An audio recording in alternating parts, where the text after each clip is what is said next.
I'm Jay Rustler. I'm the co-founder of Jaybird Kombucha, and this is our grand opening.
So SCOBY is a symbiotic culture of bacteria and yeast. That's like an acronym for it, and it's a symbiotic culture of bacteria and yeast that ferments the kombucha. It bleeds into it from the top somewhere. It's the opposite actually. Opposite. So it's actually the probiotics and the bacteria and the yeast are in the solution of the kombucha. Okay. And then the SCOBY is like, people call it a SCOBY. It's really a pellicle.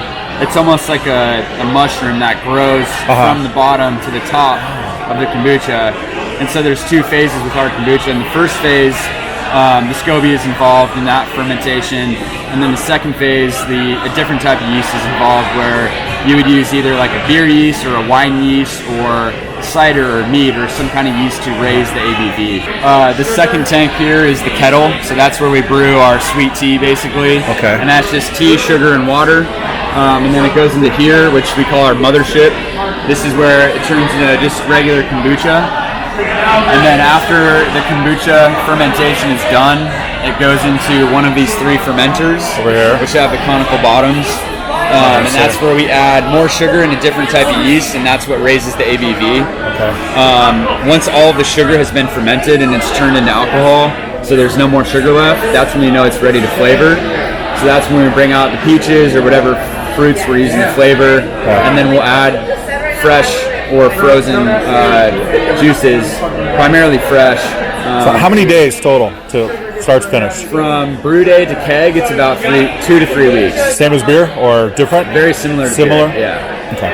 After we're done flavoring it, we'll let it settle for a few days, and then it goes into one of the bright tanks where we basically clarify it, so it carbonates and goes from opaque to transparent, and then from there it either goes into kegs or cans, and then we drink it.